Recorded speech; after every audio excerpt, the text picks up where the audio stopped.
महाभारत का युद्ध अपने अंतिम पड़ाव पर चल रहा है। बड़े बड़े वीर वीर गति को प्राप्त हो चुके थे। केवल दो लोगों के बीच में युद्ध चल रहा था, पांडव पक्ष से भीम और कौरव पक्ष से दुर्योधन। भीम अपनी प्रचंड गदा को खूब प्रहार करते हैं दुर्योधन के ऊपर, लेकिन दुर्योधन का बाल बांका नहीं होता। क्यों? क्योंकि दुर्योधन को उसकी मां से मिला हुआ एक लोह शरीर प्राप्त है, जिसको साधारण रूप से नष्ट नहीं किया जा सकता। सब चिंता में है कि महाभारत युद्ध कौन जीतेगा। तभी भीम ने भगवान की ओर देखा तो भगवान ने इशारा किया कि इसकी जंघा पर प्रहार करो। भीम ने अपनी प्रचंड गदा को जैसे ही उसकी जंघा पर प्रहार किया, क्योंकि कथा शायद सबको पता हो कि दुर्योधन की जंघा लोहे की नहीं थी, सर्वांगीण अंग लोह का था। जंघा टूटते ही दुर्योधन गिर गया। लेकिन यहां पर एक समस्या प्रकट हो गई। धर्म युद्ध में नाभि से नीचे प्रहार करने की अनुमति नहीं होती। ये जितने भी युद्ध होते थे, इनमें नाभि से नीचे प्रहार करने पर पराजय मानी जाती थी, अपराध माना जाता था और मारने वाले को युद्ध से बाहर कर दिया जाता था। लेकिन यहां तो सरासर भगवान ने ही यह अन्याय करवाया, भीम की जंघा पर प्रहार करवाया। तो एक कथा बड़ी प्रसिद्ध है, प्रसिद्ध तो नहीं है लेकिन बड़ी अच्छी है। जैसे ही भगवान ने इशारा किया, भीम ने दुर्योधन की जंघा पर प्रहार किया। ये दृश्य देखते ही नारद जी महाराज बोले कि अब भगवान अन्याय करवा रहे हैं। भगवान के मन की बात समझनी चाहिए, ये क्यों करवा रहे हैं मुझे समझना है, मुझे जानना है। तुरंत नारद जी महाराज पहुंच गए हिमालय पर। हिमालय पर बलराम जी तपस्या कर रहे थे। संपूर्ण महाभारत युद्ध में बलराम जी नहीं थे। सब थे, बलराम जी नहीं थे। क्यों? बलराम जी को जब पता चला कि द्वारिकाधीश पांडवों के पक्ष में, तो बलराम जी बोले, कौरवों का मुखिया दुर्योधन मेरा शिष्य और पांडवों का मुखिया कृष्ण मेरा भाई, मैं किस तरफ जाऊं? एक मेरा शिष्य, एक तरफ मेरा भाई है। तो बलराम जी बोले, भाई युद्ध होने दो, हम युद्ध में जाएंगे ही नहीं, हम तपस्या करेंगे जाके, हम युद्ध में नहीं रहेंगे। तो बलराम जी तपस्या कर रहे थे। नारद जी महाराज पहुंचे और पहुंच करके बोले, बलराम जी आप यहां तपस्या कर रहे हो और आपको पता है महाभारत युद्ध में धर्म के विपरीत कार्य हुआ है। बलराम जी बोले, क्या हुआ है? बोले, आपके भाई श्री कृष्ण ने भीम को आज्ञा की कि दुर्योधन की जंघा पर प्रहार करो, नाभि से नीचे प्रहार करवाया है। दुर्योधन की जंघा टूट गई, वो गिर गया है और पांडव जीत गए हैं, कौरव हार गए। पांडव जीत गए, इस बात की खुशी तो है बलराम जी को, लेकिन कौरवों के मुखिया दुर्योधन को इस प्रकार से परास्त किया, इस बात का बहुत कष्ट है। और वो भी मेरे भाई कृष्ण ने। यदि अधर्म हो रहा है और आपके कानों में पता चल जाए कि कहीं अधर्म हो रहा है और आप सामर्थ्यवान होकर के भी उसको रोकोगे नहीं, तो आपको पाप लगेगा। यदि आपको पता है कि आपके घर के आसपास कहीं बहुत बड़ा अनर्थ हो रहा है, अधर्म हो रहा है, और आप चाहो तो जाकर के उसको रोक सकते हो, तो आपको रोकना चाहिए। यदि नहीं रोकोगे, कान बंद करके घर में बैठोगे, तो आपको भी पाप लगेगा, उसका पाप आपको भोगना पड़ेगा। बलराम जी बोले, मुझे पता ना चलता और मैं ना जाता तो कोई बात नहीं थी, लेकिन अब पता चल गया और अब अगर नहीं गया तो मुझे अपराध लगेगा। अपना हल मूसल उठा करके श्री बलराम जी महाराज कुरुक्षेत्र के मैदान में जा रहे हैं। पृथ्वी कंपायमान हो रही है, आकाश में बादल गरज रहे हैं। पांडव जो अपनी विजय का आनंद मना रहे थे, वे पांडव घबरा गए। बोले, कृष्ण ये क्या हो रहा है? बोले कहीं शेषनाग को क्रोध तो नहीं आ गया? बलराम शेषनाग के अवतार हैं। तभी भगवान ने देखा कि दूर से ही नीलमणि चमक रही है और मानो वो नीलमणि तेज रूप धारण करके कुरुक्षेत्र की मैदान की ओर आ रही है। सभी पांडव भगवान के चरणों में बैठ गए, बोले प्रभु रक्षा करो। ये कौन है? बोले कोई और नहीं, बलराम जी आ रहे हैं और क्रोध में भर के आ रहे हैं। अर्जुन ने कहा प्रभु रक्षा करो। बोले रुको मैं कुछ करता हूं। यहां से बलराम जी हल मूसल लेकर के दौड़ रहे हैं और सामने से ठाकुर जी दौड़े हैं, निहत्थे, हाथ में कोई शस्त्र नहीं है। सामने से बलराम जी आ रहे हैं, इधर से ठाकुर जी दौड़ रहे हैं। देवता सब आकाश में बैठ करके प्रार्थना कर रहे हैं। बोले अब तो नूतन प्रलय हो जाएगा, अब तो पृथ्वी नष्ट, सप्तलोक नष्ट, स्वर्ग लोक नष्ट, सब नष्ट हो जाएंगे। क्यों? नारायण और शेष के बीच में युद्ध होने वाला है।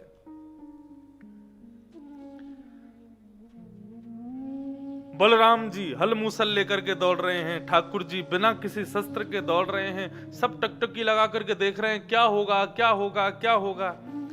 जैसे ही दोनों एक दूसरे के समीप आए तो भगवान ने अपनी विशिष्ट बुद्धि की युक्ति का प्रयोग किया और बलराम जी के थोड़े समीप जाते ही ठाकुर जी जमीन पर दंडवत हो गए और बलराम जी को प्रणाम करने लगे। जैसे ही ठाकुर जी को जमीन पर लेटे देखा, प्रणाम करते देखा, बलराम जी का क्रोध शांत हो गया। हल मूसल दूर फेंक दिए और दौड़ करके गए और कन्हैया को उठा करके अपने हृदय से लगा लिया, अपने हृदय से लगा लिया। आकाश में खड़े देवता सब पुष्प वृष्टि करने लगे, भगवान की बुद्धि की पराकाष्ठा को प्रणाम करने लगे। बड़े को यदि क्रोध आवे तो छोटे को चाहिए कि वह उससे तर्क ना करे, क्योंकि बड़े के क्रोध में यदि तर्क करोगे तो बात बढ़ जाएगी। बड़े को यदि कभी क्रोध आवे तो छोटे को चाहिए भले ही उसकी गलती ना हो फिर भी बड़े के चरण पकड़ ले, क्योंकि बड़े जो होते हैं ना, उन बड़ों का सबसे कोमल अंग होता है उनके चरण। गुरुजनों के, माता पिताओं के और बड़े भाई बंधु आदियों के, नानी नाना भुआ आदि, ये जितने भी बड़े होते हैं ना, इनका सबसे कोमल अंग होता है उनके चरण।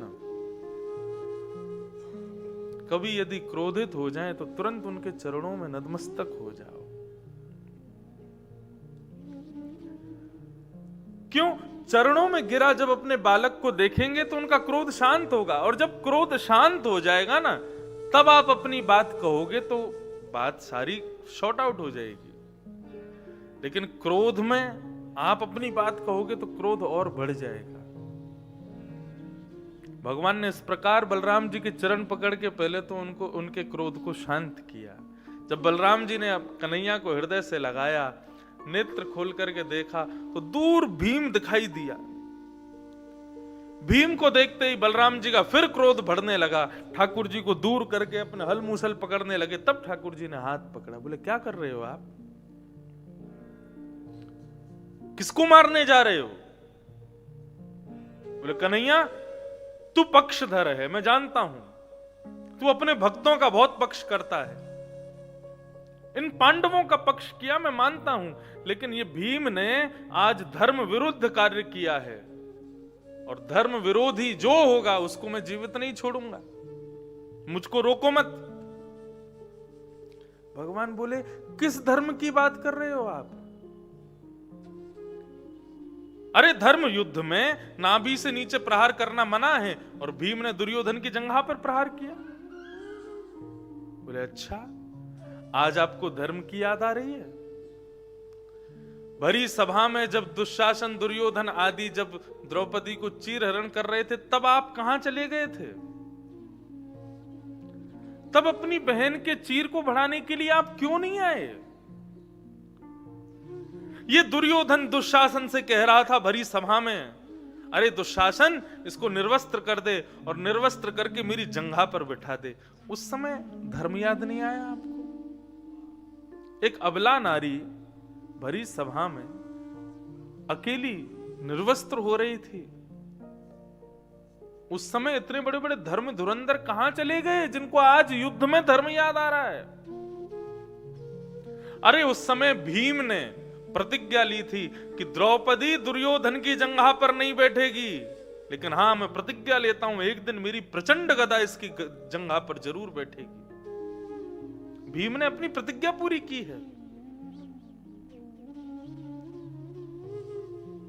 बलराम जी कहने लगे क्या धर्म है, क्या धर्म है, मेरी बुद्धि समझ ही नहीं पाती है, मुझे बताओ कन्हैया। भगवान कहते हैं देखो भैया, सत्यम ब्रूयात, सत्य बोलो ये धर्म है, लेकिन तुरंत दूसरी बात कही जाती है प्रियम ब्रूयात। सत्य कैसा बोलो जो सामने वाले को प्रिय लगे। अप्रिय सत्य बोलना भी धर्म नहीं है। जिस सत्य को बोलने से किसी का घर उजड़ जाए, किसी का परिवार नष्ट हो जाए, किसी का सब कुछ खत्म हो जाए, ऐसा सत्य बोलना धर्म नहीं है।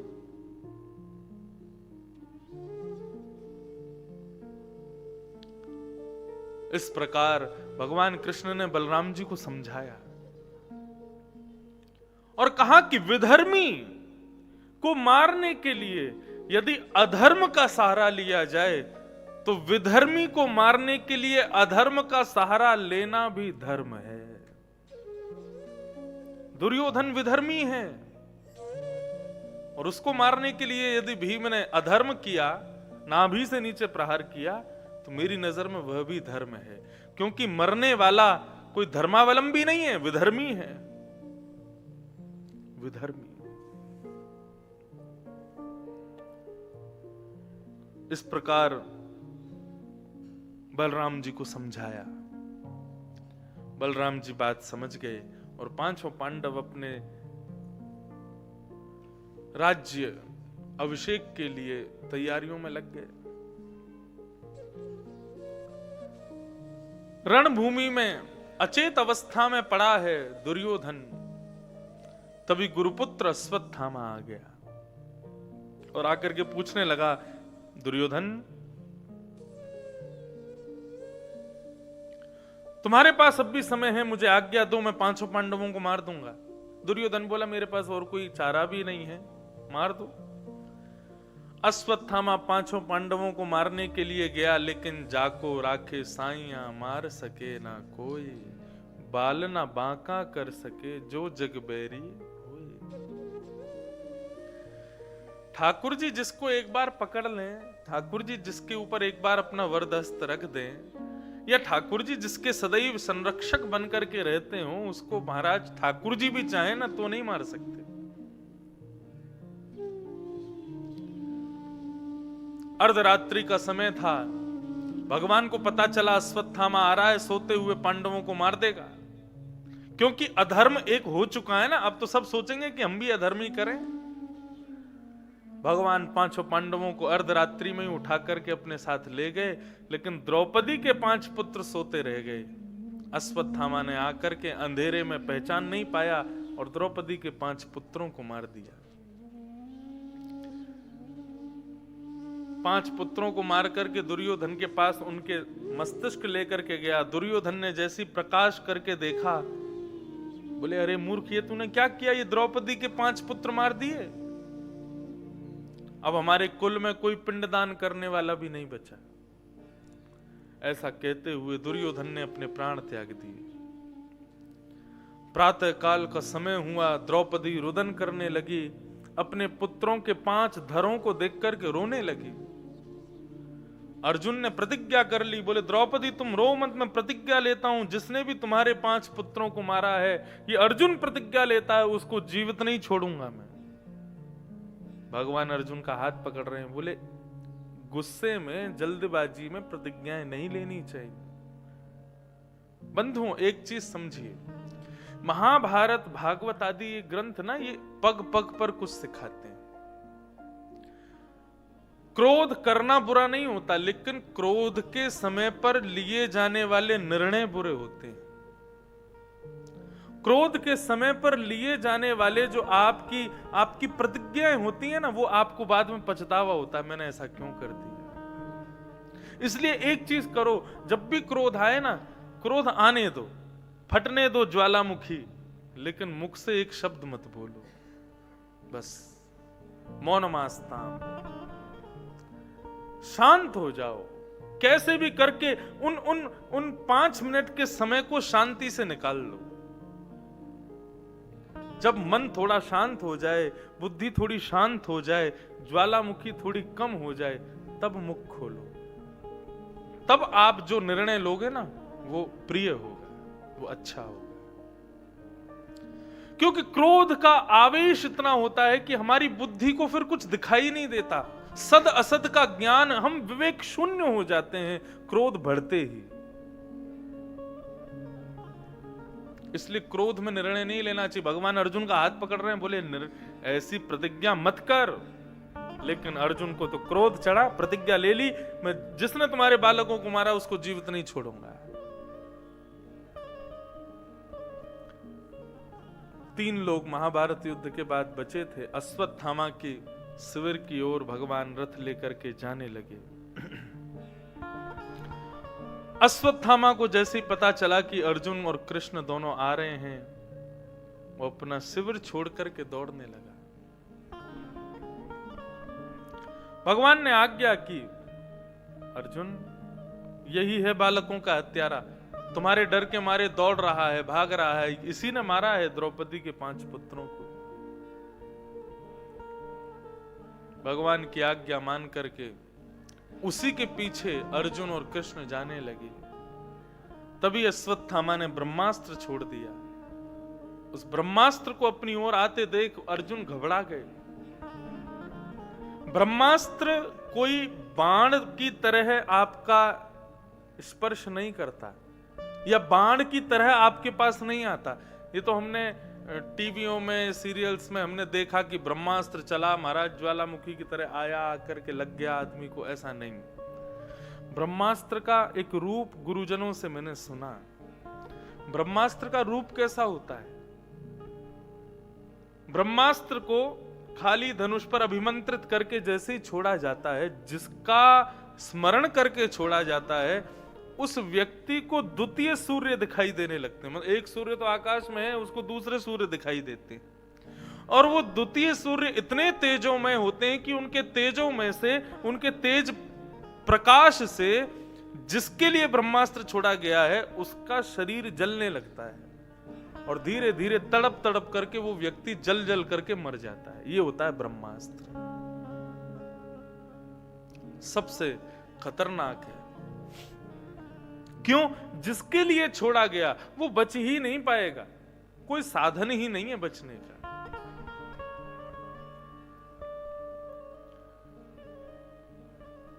अर्जुन भगवान के चरणों में गिर गए, बोले प्रभु ये ब्रह्मास्त्र मुझे जला रहा है, आप आज्ञा कीजिए। कृष्ण कृष्ण महाबाहो भक्तानां भयंकर त्वमेको दह्यमानानां पवर्गोऽसि संस्कृते। हे कृष्ण मेरी रक्षा करो, हे महाबाहो मेरी रक्षा करो। भगवान ने कहा ब्रह्मास्त्र को नष्ट करना है तो तुम भी ब्रह्मास्त्र छोड़ो। दोनों ब्रह्मास्त्र आपस में टकरा जाएंगे, दोनों ब्रह्मास्त्र का तेज आपस में टकरा करके नष्ट हो जाएगा। अर्जुन ने भी ब्रह्मास्त्र छोड़ा, दोनों ब्रह्मास्त्र नष्ट हुए। अर्जुन दौड़ करके गए, अश्वत्थामा के केश पकड़ लिए, उसके हाथ पैरों को बांध करके अपने रथ से बांध दिया और ले आए हस्तिनापुर में। द्रौपदी को जैसे ही पता चला कि गुरुपुत्र ने मेरे पुत्रों को मारा, उसको बंदी बना करके अर्जुन लेकर के आए हैं, तो द्रौपदी ने अर्जुन को प्रणाम करते हुए निवेदन किया, हे अर्जुन, जिस गुरु ने धनुष उठाना सिखाया, जिस गुरु ने बाण चलाना सिखाया, जिस गुरु ने धर्म युद्ध में खड़ा होना सिखाया, उस गुरु को तो हमने महाभारत युद्ध में मार दिया। अब कम से कम गुरु के उपकार के रूप में उनके पुत्र को तो छोड़ दो, इसको मत मारो। ये ब्राह्मण है, ये गुरु है, इसको मारने का अधिकार हम क्षत्रियों का नहीं है, इसको मत मारो, इसको छोड़ दो। बंधुओं, बहुत ध्यान से सुनिएगा। भगवान को मानव के अंदर जो जो गुण प्रिय लगते हैं, उन अनंत गुणों में एक सर्वश्रेष्ठ गुण है क्षमाशीलता। क्षमा।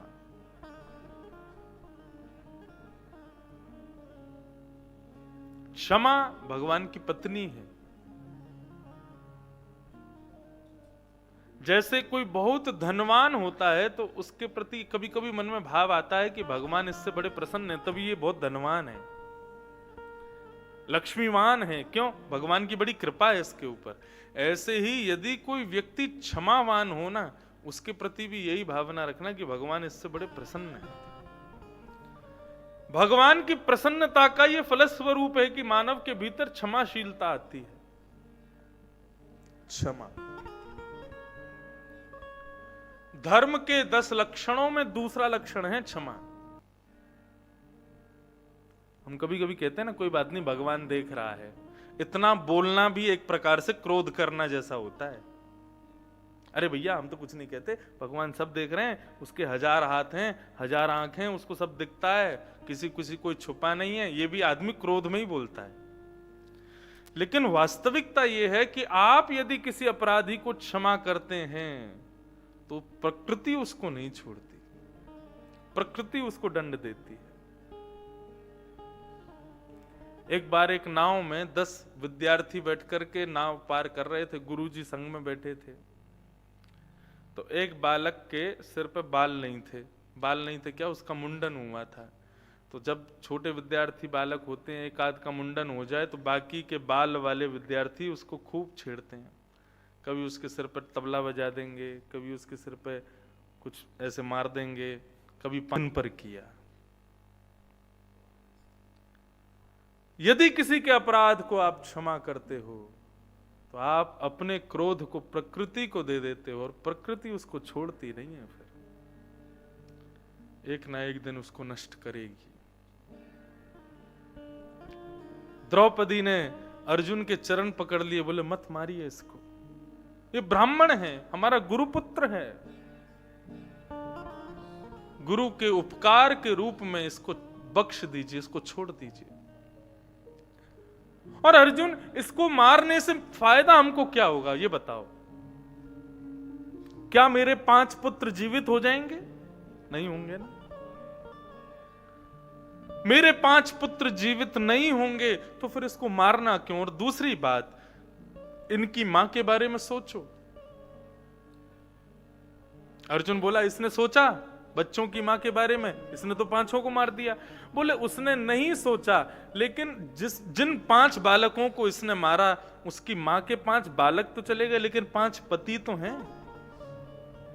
अश्वत्थामा की मां को विधवा तो पहले ही कर दिया तुम लोगों ने, अब इसको भी मार दोगे तो उसकी मां कहां जाएगी? इसको मत मारो, इसको छोड़ दो। अब द्रौपदी कह रही है कि छोड़ दो। भीम कहने लगा, तूने छोड़ा तो मैं मार दूंगा। प्रजा कहने लगी, बोले अर्जुन हमारे हवाले कर दो, हम मार देंगे इसको। युधिष्ठिर कहने लगे, नहीं नहीं, हम द्रौपदी के पक्ष में हैं, इसको मत मारो। सब बातें होने लगी। अंत में भगवान के पास देखा, आलोक्य वदनम सख्य, भगवान को देखा। जैसे ही भगवान की ओर नजर की तो भगवान ने अपनी नजर फेर ली। बोले जब मैं रोक रहा था तब मेरी बात मानी तूने, कि मैं कह रहा था प्रतिज्ञा मत ले। अर्जुन ने चरण पकड़े, बोले प्रभु बताइए ना, मैं क्या करूं। भगवान बोले, देखो द्रौपदी तुम्हारी पत्नी है, उसकी बात मानना तुम्हारा धर्म है। भीम तुम्हारा बड़ा भाई है, उसकी बात का भी तुमको मान तो करना चाहिए। तुम राजा हो, ये प्रजा है, और प्रजा कह रही है तो प्रजा की बात का भी मान रखो। और युधिष्ठिर तुम्हारे सबसे बड़े भाई हैं, उनकी बात तो तुमको माननी ही चाहिए। और तीसरी बात, सबसे अंतिम बात, तुमने प्रतिज्ञा ली थी कि तुम बालकों के हत्यारे को छोड़ोगे नहीं। तो तुम अपनी प्रतिज्ञा भी पूरी करो, क्योंकि क्षत्रिय यदि प्रतिज्ञा कर ले और पूरा ना करे तो उसको 2500 2000 वर्ष के लिए नरक जाना पड़ता है। अब करो, क्या करोगे? अर्जुन सिर पकड़ के बैठ गया, बोले मैं क्या करूं, मैं तो बड़ा बंधन में पड़ गया, ये ब्राह्मण है, क्या करूं, कैसे करूं? तब भगवान ने कहा, ब्राह्मण कैसा भी क्यों ना हो उसको मारना नहीं चाहिए, और बालकों का हत्यारा कोई भी क्यों ना हो उसको छोड़ना नहीं चाहिए। और ज्यादा पहेली बन गई। अंत तो गत्वा भगवान के चरणों में प्रणाम किया, बोले प्रभु मार्ग बताइए ना, अब बहुत समय हो गया। तब भगवान ने इशारे में समझा दिया, बोले कि अर्जुन, प्रतिष्ठित व्यक्ति का भरे समाज में अपमान ही उसका वध होता है। ये ब्राह्मण है इसलिए इसके शरीर की मृत्यु तुम्हारे हाथों होना, इसका वध होना ये उचित नहीं है।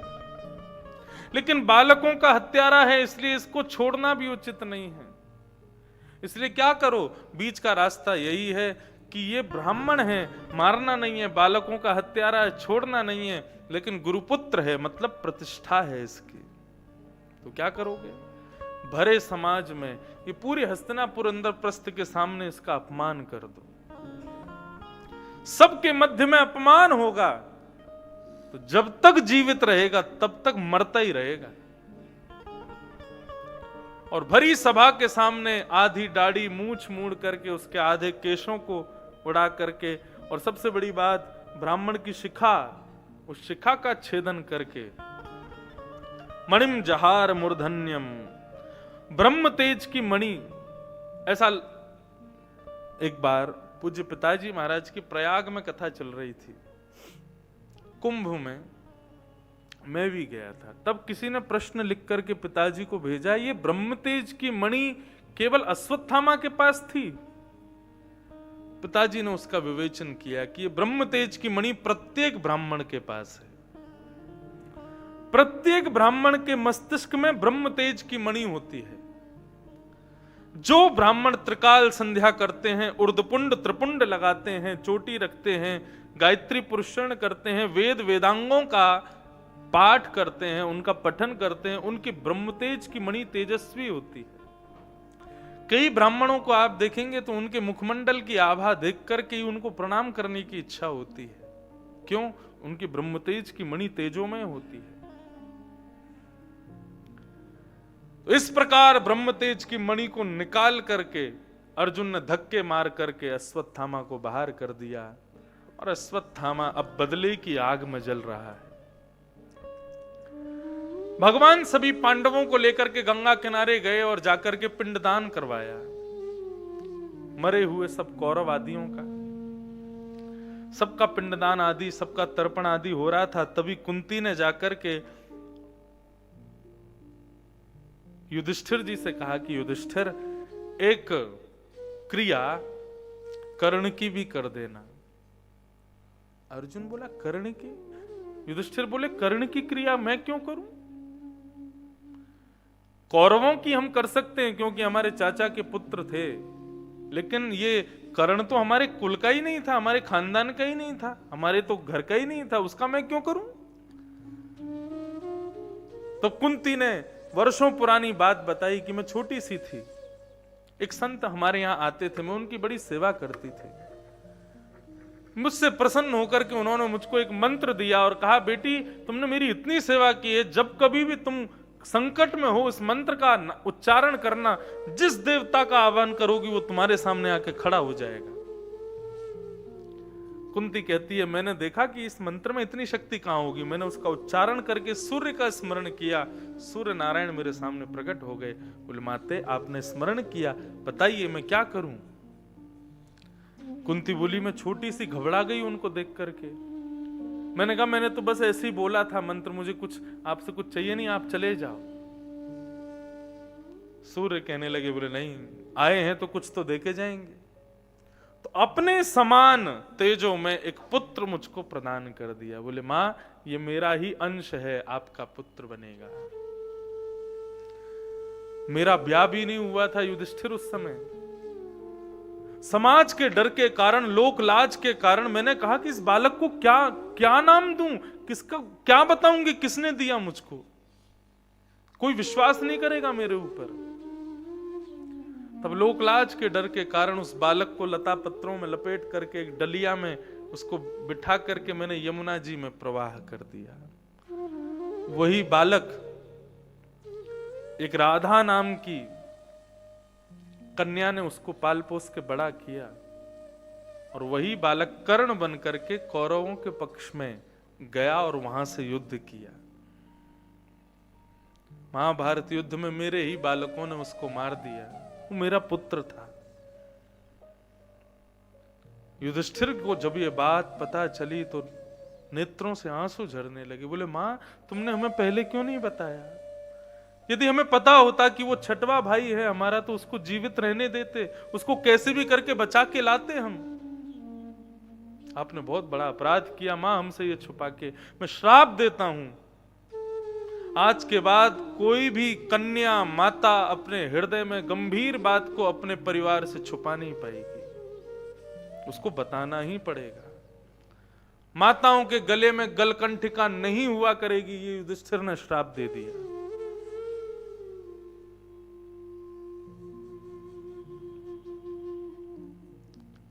भगवान ने जाकर के युधिष्ठिर को समझाया, कुंती को समझाया, और कर्ण का पिंडदान हुआ। लौट करके वापस हस्तिनापुर आए। भगवान ने सबको प्रणाम किया। बोले, अब मैं द्वारिका जाऊं, अब आप लोग राजपाट संभालो, आनंद से रहो, अब सब कुछ ठीक हो गया है, अब मैं जाता हूं।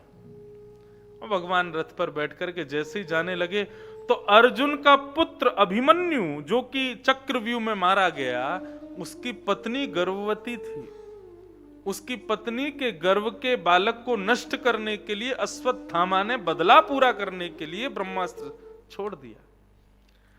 जैसे ही उत्तरा को देखा कि ब्रह्मास्त्र मुझे जला रहा है, दौड़ करके भगवान के पास गई। पाहि पाहि महायोगिन देव देव जगतपते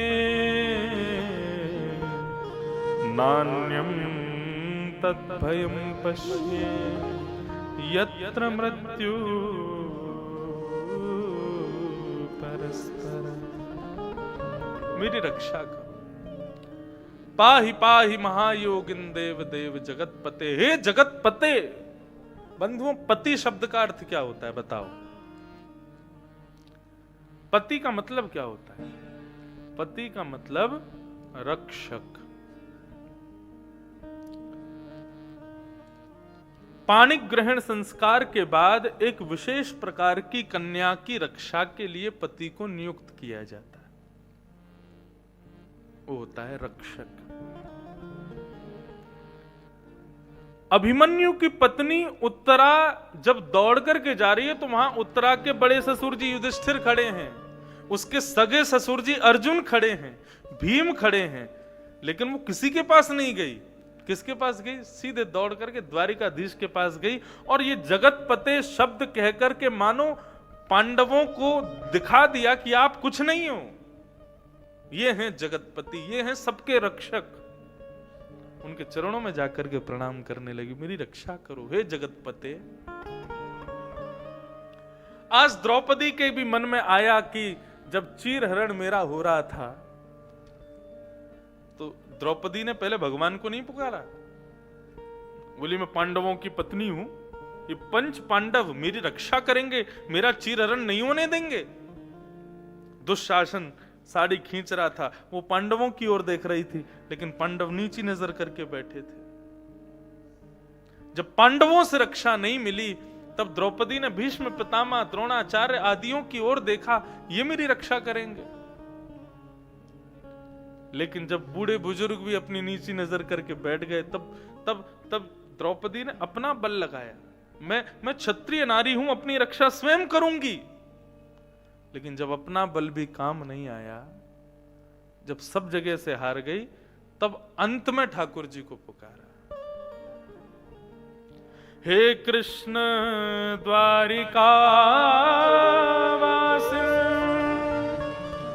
क्वासी क्वासी महाभुज कौरवे परिभूतम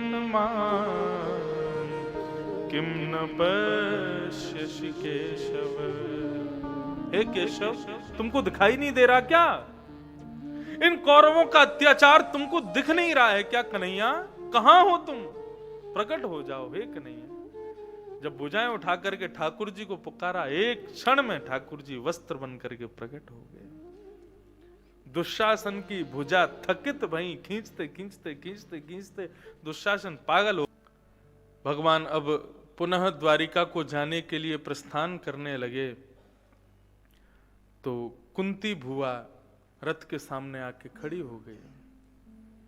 भगवान ने कहा, भुआ अब मैं जाऊं, मैं भी अपनी पत्नियों को, बच्चों को, सबको याद कर रहा हूं, तो मुझे भी जाना चाहिए। कुंती बोली, आप चले जाना, लेकिन मैं आपसे थोड़ी कुछ कहना चाहती हूँ, अपने मन के भाव आपके सामने प्रस्तुत करना चाहती हूँ, स्तुति गाना चाहती हूँ। कुंती ने भगवान की स्तुति गाई, बहुत सुंदर भाव। नमस्ते पुरुषं त्वाद्यम् ईश्वरं प्रकृते परम् अलक्ष्यं सर्वभूतानां अन्तर्बहिरवस्थितम्।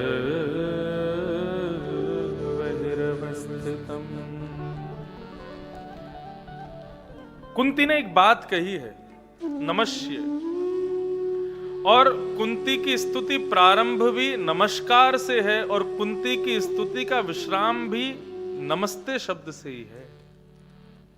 कहने का अभिप्राय, कुंती ने इतनी बड़ी स्तुति गाई और पूरी स्तुति में हम मानवों को बता दिया कि मानव भगवान को दो हाथ जोड़ करके प्रणाम करके नमस्कार करने के अलावा दूसरी कोई वस्तु कभी दे नहीं सकता। और इसके अतिरिक्त आप जो कुछ भी भगवान को अर्पित करते हो, वास्तव में भगवान की कृपा से आपने उनको अर्पित किया है। आपने सोने का छत्र चढ़ा दिया, कहां से आया इतना धन? भगवान की कृपा से। आपने उनके सामने फल फूल आदि नैवेद्य चढ़ा दिए, कहां से आए? सब ठाकुर जी की कृपा से। आप जो कुछ भी ठाकुर जी को अर्पित कर रहे हो, वो भगवान की ही कृपा से आपको प्राप्त है। एक प्रकार से मेरे जन्मदिन में आकर के मेरे ही घर में लगी हुई तस्वीर उतार के मुझको ही दे दी आपने, कुछ अलग नहीं दिया। लेकिन कोई व्यक्ति बैठ करके ठाकुर जी श्री राधा रमन लाल के सामने बैठ करके दो भुजाएं जोड़ करके एक टक उनको निहार करके नमन, नमन का मतलब क्या होता है? न मन। अब ये मन मेरा नहीं है प्रभु, ये मन आपका है। अपना मन ठाकुर जी को अर्पित करना, बस यही हम दे सकते हैं ठाकुर जी को, और कुछ नहीं दे सकते। वे दिखते हैं। कुंती ने भगवान की स्तुति गाई और स्तुति गाते हुए कुंती ने अपनी स्तुति में एक शब्द सबसे विशेष कहा है। वो क्या कहती है भगवान से? यथा ऋषिकेश खलेन देवकी कंसेन रुद्धार्ति चिरं सुचार्पितम् विमोचिताहं च सहात्मजा विभो त्वयैव नाथेन मुह विपद्गणा। त्वयैव नाथेन, त्वयैव नाथेन, ये शब्द बहुत ध्यान से सुनिएगा। हम सब कहते हैं राधा रमन जी हमारे हैं, हम राधा रमन जी के हैं, लेकिन हम केवल इतना कहते हैं कि राधा रमन जी हमारे हैं, लेकिन ऐसा नहीं कहते ये बेटा हमारा नहीं है, ये पति हमारा नहीं है, ये बच्चे हमारे नहीं है, ये घर हमारा नहीं है। सब हमारा है और इन सब के साथ राधा रमन जी भी हमारे हैं। लेकिन कुंती क्या कह रही है? त्वयैव नाथेन, दूसरा कोई हमारा नहीं है, केवल आप हमारे हो। बिन गोपाल को नहीं अपनो जासों कीरत रही है, कोई हमारा नहीं है। ये जो एक शब्द एक्स्ट्रा लगाया है ना कुंती ने, इसलिए कुंती की स्तुति सबसे विशेष है। त्वयैव नाथेन, केवल आप हमारे हो और कोई हमारा नहीं। केवल आप। कुंती ने भगवान की स्तुति गाई और अंत में अपनी झोली ठाकुर जी के सामने फैला दी, बोले इसको भर दो। भगवान बोले क्या दूं बताओ। आपको हस्तिनापुर का साम्राज्य मिल गया, आपके बच्चों के सिर पर अब स्वर्ण मुकुट विराजमान है, एक छत्र सम्राट आपके पुत्र बन गए, सब कुछ तो मैंने दे दिया, अब क्या दूं मैं? और भी कुछ रह गया हो तो बुआ बताओ। कुंती कहती है आपने अभी अभी कहा मेरे पुत्रों को साम्राज्य मिल गया, मेरे पुत्रों को स्वर्ण का मुकुट पहना दिया, मेरे पुत्र एक छत्र सम्राट बन गए, कल तक ये सब नहीं था ना कन्हैया? बोले हाँ कल तक नहीं था, कल तक ये सब नहीं था, लेकिन ये सब देने वाला तू हमारे साथ था, और आज ये सब मिल गया तो तू हमको छोड़ के जा रहा है। इसलिए कन्हैया कल तक हम जो दुखी थे ना, आज झोली फैलाकर मैं फिर से दुख मांग रही हूं। क्यों? क्योंकि जब हम दुखी रहते हैं तो तुम हमारे साथ रहते हो, तुम हमारे निरंतर समीप रहते हो। हे कन्हैया हमें वह चाहिए, तुम्हारी याद बनी रहे, तुम सदैव साथ रहो कन्हैया। यदि वो दुख में संभव हो तो हमें वो दुख चाहिए। कुंती की इस बात को सुनकर के भगवान ने कुंती को अपने हृदय से लगाया और हृदय से लगा करके कुंती को आश्वासन दिया कि बुआ तुम चिंता मत करो, जब चाहोगी मेरा दर्शन करोगी, और जिस दिन मैं अपनी लीला पूरी करके जाऊंगा पृथ्वी से तुमको साथ लेके जाऊंगा अपने। ऐसी कुंती ने भगवान की मंगलमयी स्तुति गाई। बोलो भक्तवत्सल भगवान की जय। आगे भागवत में श्री भीष्म पितामह की स्तुति का वर्णन आता है। भीष्म पितामह के पास भगवान पांडवों को लेकर के गए और पांडवों को जाकर के पंच धर्म के विषय में मैंने बहुत बार भीष्म पितामह की स्तुति विस्तार से कही है, इसलिए आज केवल सूक्ष्म कहकर के आगे बढ़ूंगा। भीष्म पितामह ने पांडवों को 5 प्रकार के धर्म बताए और धर्म बता करके भगवान की स्तुति का। अच्छा, स्तुति का एक पक्ष सुना देता हूं। ललित गति विलास वल गुहास प्रणय निरीक्षण कल्पितो रुमान कृतमनुकृतवत्य उन्मदान्धा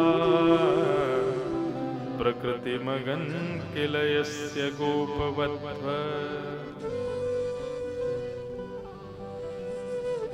भीष्म पितामह एक बड़ी श्रेष्ठ बात यहां कह रहे हैं। अच्छा, ये जब स्तुति भगवान भीष्म पितामह की पूरी होने लगी, भीष्म पितामह बाणों की सैया पर लेटे थे, द्वारिकाधीश सामने खड़े थे, तो द्वारिकाधीश को देखते हुए भीष्म पितामह ने पूरी स्तुति गाई, बहुत सारी बातें कही, लेकिन अंत में क्या कहते हैं? बोले ललित गति विलास वल गुहास। हे कन्हैया, मुझे आपका एक दर्शन करना है। आपको पता है, भीष्म पितामह से भगवान ने पूछा कि तुम कौरवों की तरफ क्यों गए? इतने बढ़िया भक्त, तुम्हारा इतना सब कुछ, तुम्हारा सब बढ़िया, तुम्हारे विचार बढ़िया, मति बढ़िया, सब बढ़िया, फिर भी तुम कौरवों के पक्ष में क्यों गए? तो भीष्म पितामह कहते हैं क्योंकि यदि मैं पांडवों के पक्ष में रहता तो या तो आपके दाएं में खड़ा होता या बाएं में खड़ा होता, और आप कृपा करके यदि मेरे सारथी बन जाते तो आपके पीछे खड़ा होता। तो सीधे हाथ पे खड़ा होने में, उल्टे हाथ पे खड़ा होने में आपका केवल एक ही अंग दिखाई देता, पूरा मुखमंडल मुझको कैसे दिखता? इसलिए मैं कौरवों के पक्ष में गया ताकि आपके सर्वांगीण अंग का मुझको दर्शन हो। कहो, क्या कहोगे भक्त की पराकाष्ठा? वो अपने दुश्मन में जाके मिल गए, भगवान के दुश्मन में जाके मिल गए। किस लिए? कि भाई सामने खड़े होके दर्शन का लाभ जरूर मिलेगा। इसलिए भीष्म पितामह बोले आपके हर अंग का, हर स्वरूप का मैंने दर्शन कर लिया, लेकिन एक स्वरूप अब भी वंचित रह गया है मुझसे। एक आपके स्वरूप का दर्शन मैंने नहीं किया। तो भीष्म पितामह से भगवान बोले कौन से स्वरूप का? तब भीष्म पितामह कहते हैं, बोले ललित गति विलास वल गुहास। आपकी वो ललित गति मतलब वो बाकी अदा, वो बाकी चाल आपकी, वो टेढ़ी मेढ़ी सी चाल आपकी। और जब आप टेढ़ी मेढ़ी चाल पर चलते हैं, अपने अपने मुकुट के मोतियों को लहराते हुए चलते हैं, उस छवि का दर्शन मैं उसको करना चाहता हूं, एक बार उस स्वरूप को देखना चाहता हूं। ललित गति दो हैं ठाकुर जी की। एक ललित गति तो यह है कि ठाकुर जी बांकी अदा से चल रहे हैं, और दूसरी ललित गति कौन सी है ठाकुर जी की? लड्डू गोपाल जी।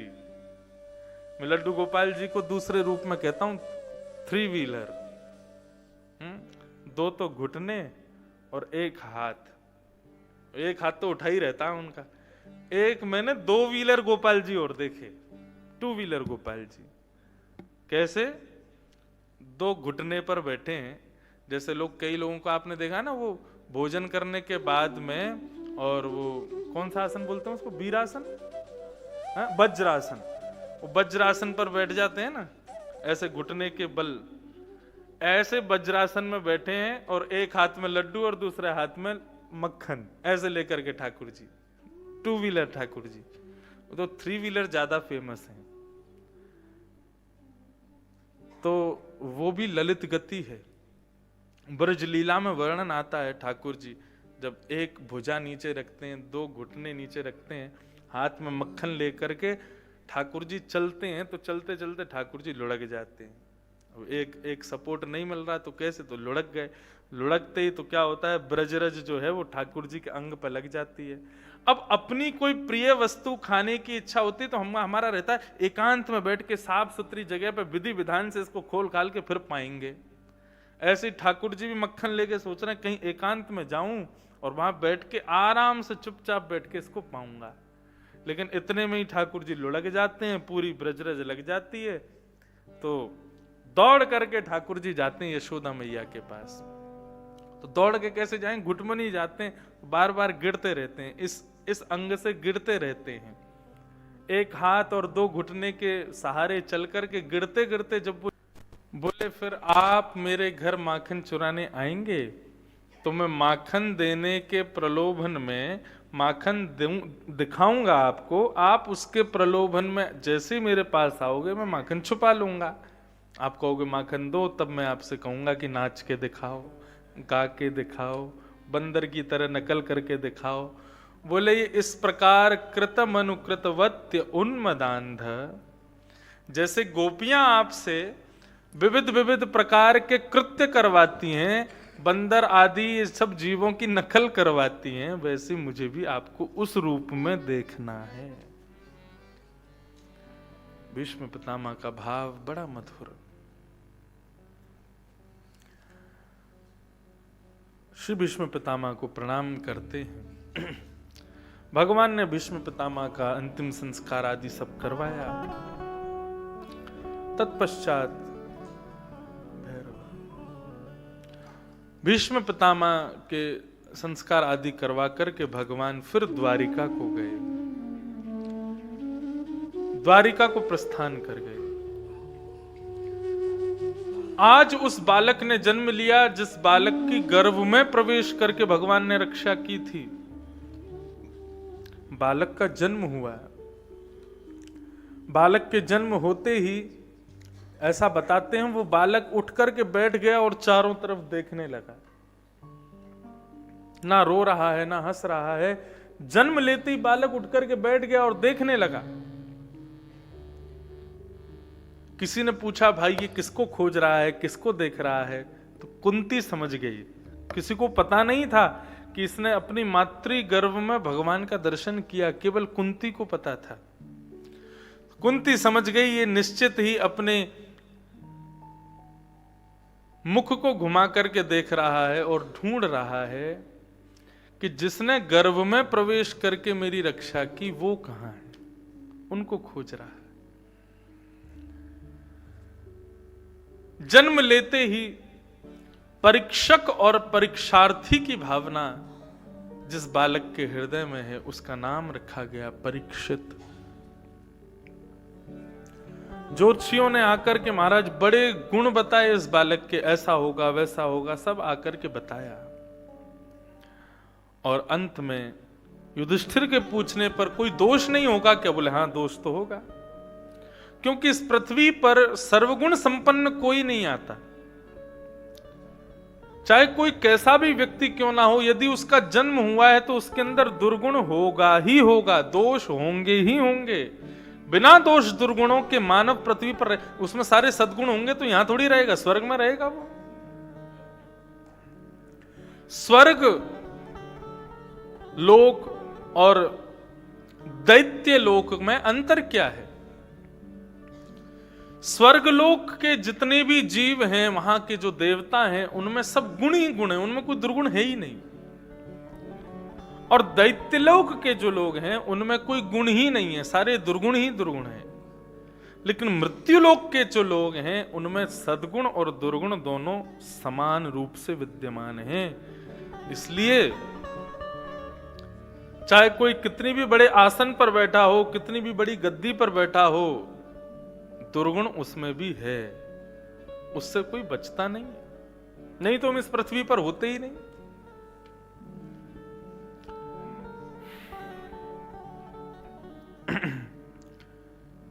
ज्योतिषियों से युधिष्ठिर जी बोले, आपने इस बालक के गुण ही गुण बताए, कोई दुर्गुण नहीं बताया। तब उन ज्योतिषियों ने कहा, महाराज, तक्षकादात्मनो मृत्युम द्विजपुत्रो विसर्जिता प्रपत्स्यत उपश्रुत्य मुक्त संग पदम हरे। महाराज, इस बालक की मृत्यु एक तक्षक सर्प के डंसन से होगी, अकाल मृत्यु होगी, ऐसा शास्त्रों ने बताया। मैंने बड़े लोगों से भी सुना कि सर्प का डसा हुआ व्यक्ति स्वर्ग चला जाएगा, पाप किए होंगे तो नरक चला जाएगा, लेकिन उसको वैकुंठ की प्राप्ति नहीं होती।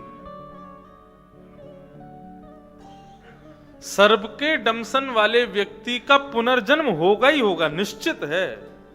बाकी किसी की मृत्यु हो जाए तो वो दोबारा पृथ्वी में जन्म लेगा, इस बात की कोई गारंटी नहीं, लेकिन सर्प दंशन से मृत्यु होने वाले व्यक्ति की पुनर्जन्म जरूर होगा, क्योंकि वो मुक्त नहीं हो सकता। अब उसके पीछे कारण क्या है ये तो गुरुजन जाने, पूछूंगा कभी। तक्षक सर्प के दंशन से मरेगा, ये सुनकर के युधिष्ठिर जी बड़े निराश हो गए, क्योंकि सर्प दंशन जो होता है ना, ये किसी ना किसी अपराध के कारण भी होता है। और तक्षक सर्प के दंशन तो तभी होता है जब किसी ब्राह्मण का अपराध होता है। ब्राह्मण के अपराध करेगा, इसीलिए इसको तक्षक सर्प डसेगा। ये बात सोच करके युधिष्ठिर जी बड़ी चिंता करने लगे, इसका मतलब ये ब्राह्मणों का अपराध करेगा, इसीलिए इसको तक्षक सर्प डसेगा। लेकिन तभी ब्राह्मणों ने कहा, आप चिंता मत करो, प्रपत्स्यत उपश्रुत्य मुक्त संग पदम हरे। वही ब्राह्मण जिनका ये अपराध करेगा, अपमान करेगा, वो उन्हीं की कृपा से इसको भगवान की मंगलमयी कथा प्राप्त होगी, और भगवान की मंगलमयी कथा सुनते हुए उनके ही चरणों को प्राप्त हो जाएगा, मतलब मुक्त हो जाएगा। यह भी भागवत की महिमा है कि सर्प के दंशन से मृत्यु होने वाले व्यक्ति के निमित्त भागवत पाठ करा लिया जाए तो वो मुक्त हो जाएगा।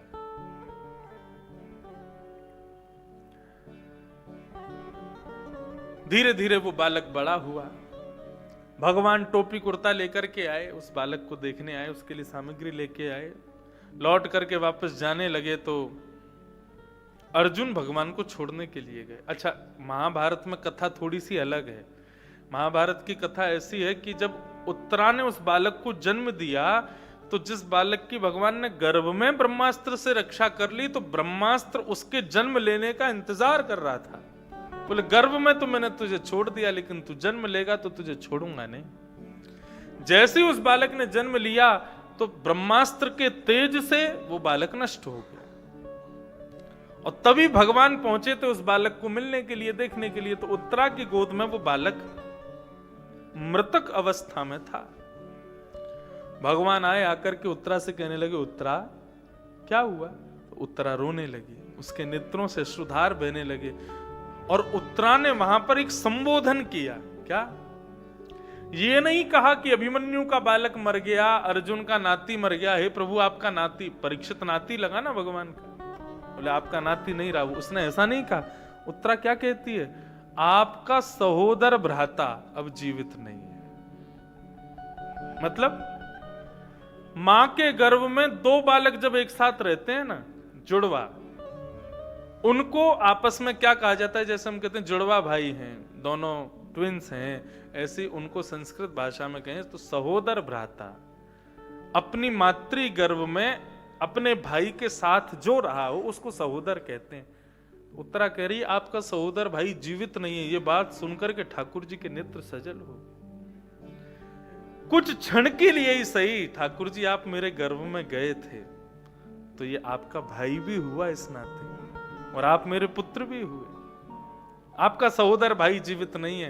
ये बात सुनकर के भगवान को इतनी करुणा हुई, इतनी करुणा हुई, ठाकुर जी ने उस बालक को गोद में लिया और गोद में लेकर के नेत्र बंद करके भगवान ने अपनी समस्त मायावी विद्याओं को आदेश किया, यदि महाभारत युद्ध में मैंने अर्जुन के निष्पक्ष प्रेम से सेवा की हो, निष्पक्ष प्रेम से उसका साथ दिया हो, तो मेरे निष्पक्ष प्रेम के फल के स्वरूप ये बालक जीवित हो जाए। और जैसे ही भगवान ने ये बात कही, देखते ही उस बालक ने नेत्र खोल लिए और वो जीवित हो गया। वो है परीक्षित। ऐसी कथा महाभारत में। भगवान टोपी कुर्ता लेकर के आए, बालक को दिया सामग्री, उत्तरा को आशीर्वाद दिया। 2-4 दिन इंद्रप्रस्थ में रहे, वापस द्वारिका जाने लगे तो अर्जुन भगवान को छोड़ने के लिए गया। छोड़ने को गया, महीनों बीत गए, लौट करके नहीं आया। जहां अर्जुन 15 दिन में आ जाता था, आज महीनों बीत गए, आया नहीं। युधिष्ठिर जी को अपशगुन होने लगा। आज प्रातःकाल उठते ही युधिष्ठिर जी ने सूर्य को देखा तो सूर्य उदयमान नहीं लग रहा, ऐसा लग रहा सूर्य अस्त होने वाला है। लक्ष्मी नारायण भगवान की सेवा करने के लिए मंदिर में गए तो नारायण के नेत्रों से अश्रुधार बह रही है। घुड़साले के जितने भी घोड़े हैं वे समस्त घोड़े उतावले बैठे हैं, मानो अभी अपनी रस्सी खोल करके भाग जाएंगे। यमुना के जल में आज ठहराव नहीं है, ऐसे मानो कि जैसे समुद्र की तरह उफान भर रहा हो यमुना का जल। वन के जीव जो युधिष्ठिर जी को देख के प्रसन्न हुआ करते थे, आज सभी जीव मानो क्रोध में भर करके उन पर आक्रमण करना चाहते हो। ये सारे अपशगुन युधिष्ठिर जी को होने लगे। युधिष्ठिर जी ये सारे अपशगुन अपने भाई भीम को बता रहे थे और अंत में बोला कि इतने दिन हो गए, अर्जुन देखो लौट करके नहीं आया, आज ये सब अपशगुन मुझको हो रहा है, कहीं कोई गड़बड़ तो नहीं, कहीं कोई गलत तो नहीं हो रहा। इतने में ही मुख्य द्वार पर एक दीनहीन सा व्यक्ति आकर के गिर पड़ा। उसके सिर पर मुकुट नहीं था, कवच नहीं थे, धनुष बाण हाथ में नहीं थे, मुख पर मानो जिसने किसी ने कालीत पोत दी हो। दौड़ करके भीम और युधिष्ठिर गए तो जाकर के देखा, गौर से देखा तो पाया ये तो अर्जुन है। अर्जुन, तुम्हारी ये स्थिति कैसे हो गई?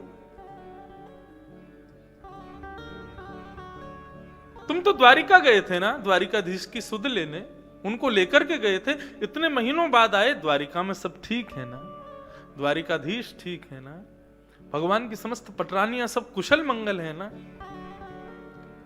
द्वारिकाधीश का नाम सुनते ही अर्जुन के नेत्र सजल हो गए। अपने भ्राता युधिष्ठिर का हाथ पकड़ लिया, बोले भैया, जिनकी वजह से इंद्रप्रस्थ का राज्य मिला, जिनकी वजह से विशाल कौरवों की सेना को खुर के गड्ढे के समान हम पार कर गए, जिनकी कृपा से इंद्र की पदवी आदि सदैव खाली रहती है मेरे लिए, जिनकी वजह से लोग मुझे गांडीवधारी, धनुषधारी अर्जुन कहकर के पुकारते हैं, वो कृष्ण अपनी लीला पूरी करके स्वधाम चले गए। और स्वयं तो गए, मेरा तेज भी अपने साथ ले गए, मेरा बल भी अपने साथ ले गए, मेरा सब कुछ हरण करके चले गए। मुझे बहुत अभिमान था अपने गांडीवधारी धनुष धारी होने का, लेकिन आज मेरा गांडीव धनुष भी उनके बिना किसी काम का नहीं। जैसे ही सुना कि कृष्ण अपनी लीला पूरी करके चले गए, पर्दे के पीछे खड़ी हुई कुंती के कानों में जैसे ये बात गई, सुनते ही तत्क्षण अपने प्राण त्याग दिए कुंती ने। कृष्ण ही नहीं है, जिनके लिए हम जीवित हैं वे ही नहीं है, तो हम रह करके क्या करें। आज अर्जुन को भगवान के द्वारा किए गए समस्त उपकार याद आ रहे हैं। भैया महाभारत युद्ध में एक दिन मेरे घोड़े बड़े प्यासे थे। युद्ध के बीच मैदान में जाकर के मेरे घोड़ों ने चलना छोड़ दिया, रुक गए। मैंने द्वारिकाधीश से कहा, द्वारिकाधीश आगे बढ़ो, देखो बाणों की बौछार हो रही है, यदि हम यहां से नहीं जाएंगे तो एक आध बाण लग जाएगा।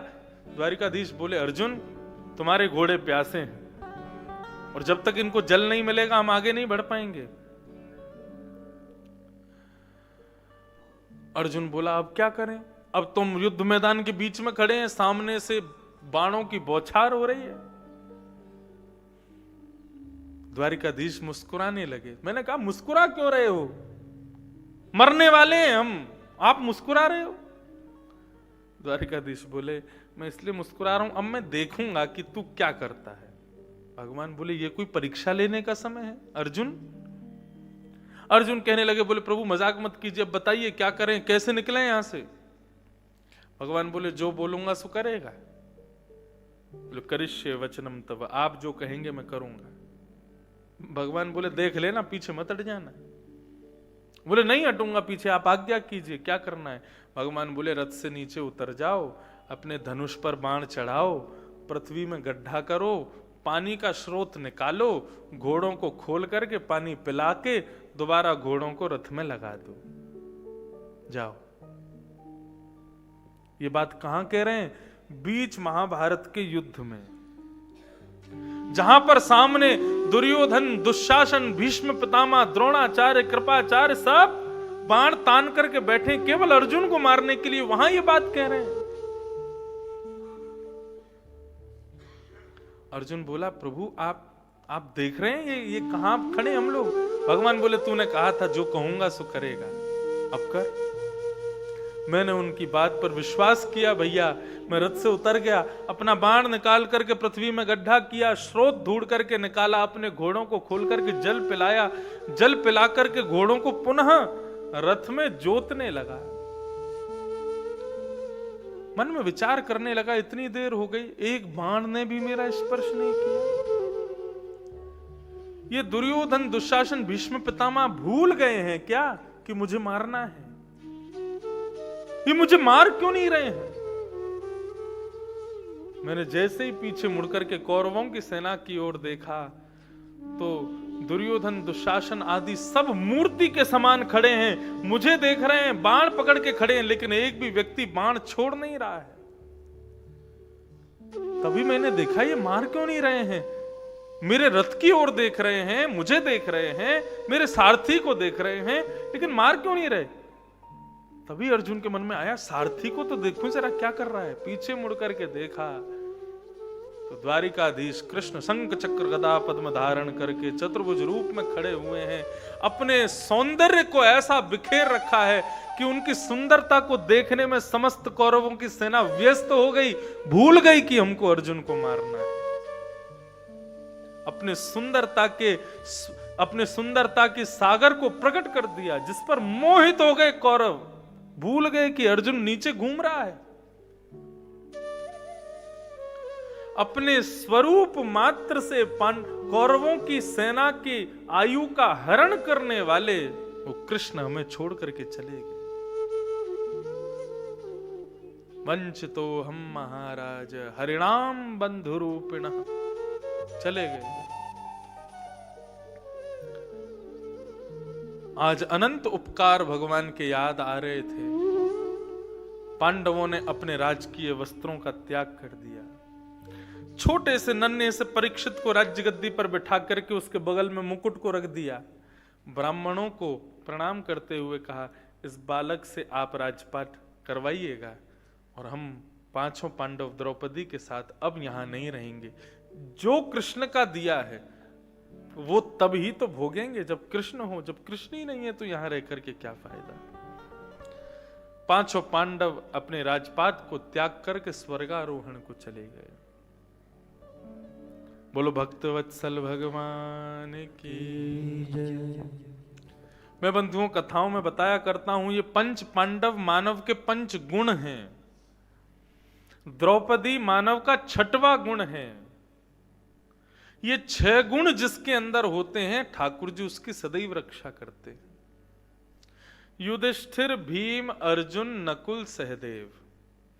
युधिष्ठिर यानी कि धर्म, भीम यानी कि बल, अर्जुन यानी कि मन, सहदेव यानी कि बुद्धि, नकुल यानी कि स्वरूप। इन पांचों में से यदि एक भी गुण आपके पास है, आप धर्मवान हो, आप बलवान हो, आप मनवान हो, आप बुद्धिमान हो, आप स्वरूपवान हो, इन पांचों के साथ में पत्नी इनकी एक ही है, द्रौपदी। द्रौपदी यानी कि दया। जो अपने बालकों के हत्यारे को भी मुक्त करने के लिए कहे वो दया ही तो है। यदि धर्मवान हो तो दया चाहिए, यदि बलवान हो तो दया चाहिए, यदि मनवान हो तो दया चाहिए, बुद्धिमान हो तो दया चाहिए, और स्वरूपवान हो तो भी दया चाहिए। यदि इन पंच गुणों के साथ में दया आपके पास है तो आपके महाभारत युद्ध के रथ के सारथी श्री कृष्ण बन जाएंगे। हम सब महाभारत कर रहे हैं बंधुओं, हम सबकी महाभारत चल रही है, सबकी अलग अलग महाभारत चल रही है, सब लड़ रहे हैं अपने शरीर रूपी रथ पर आरूढ़ होकर के। हम भी इस महाभारत के सैन्य युद्ध में लड़ रहे हैं, लेकिन हम कौरव हैं कि हम पांडव हैं ये हमें नहीं पता, बस हम लड़ रहे हैं। कौरव और पांडवों का एक ही पता है कि पांडव कौन है, जिनकी तरफ द्रौपदी और कृष्ण हैं वो पांडव है। तो द्रौपदी यानी कि दया, दया जिनके पास है उनके पास कृष्ण पहुंच ही जाएंगे, वही पांडव बन जाएंगे और महाभारत युद्ध को जीत जाएंगे। किसने जीता?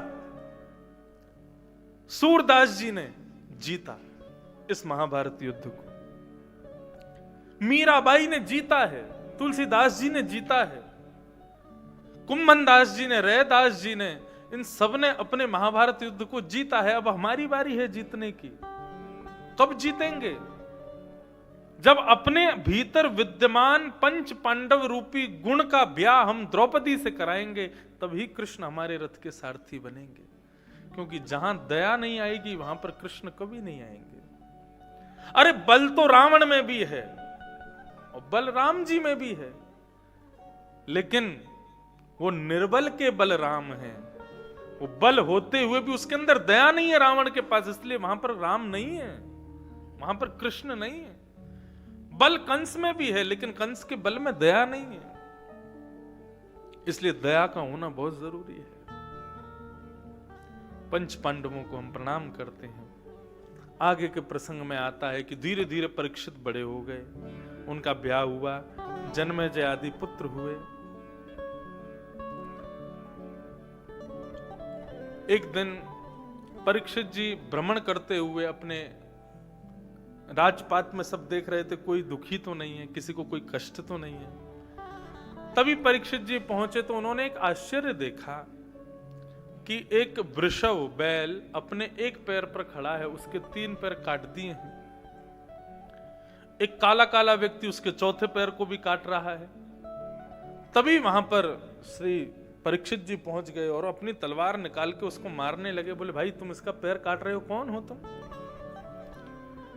तब उन्होंने अपना परिचय दिया, वृषभ ने अपना परिचय दिया, बैल ने कहा मैं धर्म हूं। धर्म के 4 चरण होते हैं, सत्य, दान, दया और पवित्रता। 3 युग नष्ट हो गए, यानी कि धर्म के 3 पैर चले गए। दया, दान और पवित्रता, ये 3 पैर कट गए हैं कलयुग में। केवल एक पैर से खड़ा है धर्म, वो है सत्य।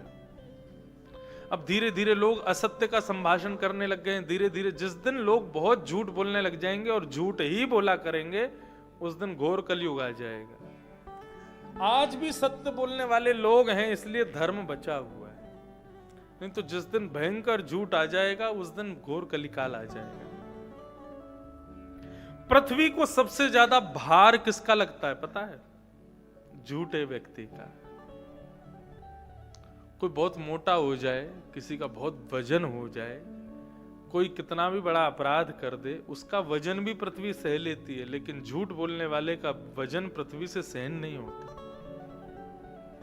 आप कभी अनुभव करके देखना, बड़े समाज में या किसी बड़े श्रेष्ठ स्थान पर आप झूठ बोलोगे, और सबसे बड़ी बात बताऊं, राधा रमन लाल जी के सामने आप खड़े होकर कुछ झूठ बोलो, कुछ भी, आपके पैरों में चींटियां दौड़ने लगेंगी, पृथ्वी हिलने लगती है उतनी देर के लिए। अजीब सा अनुभव होता है, अपने अंदर से ग्लानि जैसी अनुभव होती है कि हम झूठ क्यों बोल रहे हैं, क्योंकि पृथ्वी को भार सहन नहीं होता। इसलिए कलयुग में धर्म एक पैर पर खड़ा है, सत्य, इसलिए सत्य कहो। लेकिन मैंने एक बात कही, कैसा सत्य बोलो? प्रियम सत्य बोलो, जो प्रिय लगे, जो सुनने में अच्छा हो, वही सत्य बोलो। किसी के सुनकर के हृदय को ठेस पहुंचे ऐसा सत्य भी मत बोलो। किसी को सुनकर के बहुत बुरा लग जाए, समाज को बहुत बुरा लग जाए, किसी का परिवार उजड़ जाए, वैसा सत्य भी मत बोलो। कैसा सत्य बोलो? प्रिय सत्य बोलो।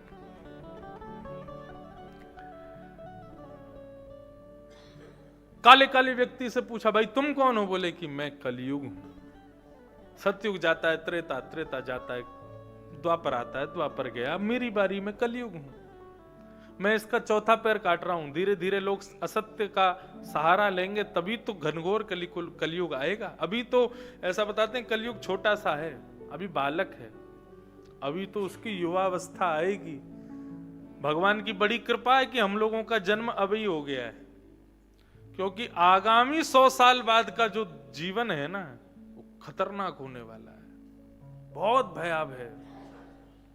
इसलिए भैया इसी जन्म में ही भजन कर करा के चले जाओ, दोबारा आने की जरूरत नहीं है पृथ्वी पे। क्योंकि हमारे जो आगामी हमारे जो वंश के लोग होंगे ना, नाती पोती संती आदि जो भी हमारे बाद होने वाले हैं, भगवान बचाएगा उनको। बहुत बुरा समय आने वाला है आगे, अभी आ गया, बहुत हद तक तो हम लोग देख ही रहे हैं क्या क्या हो रहा है दुनिया में। लेकिन इसका भी, ये तो कुछ नहीं है, अभी ट्रेलर चल रहा है पिक्चर का, अभी तो पिक्चर शुरू होगी 100 साल बाद, 100, 150, 200 साल बाद। उसको कौन देखेगा? कैसे जिएंगे लोग? श्रीमद् भागवत में घनघोर प्रलय कब आएगा इसका वर्णन किया गया, तो उसमें कलयुग का, घनघोर कलयुग का रूप बताया। मैं उसका वर्णन नहीं कर सकता व्यासपीठ पर।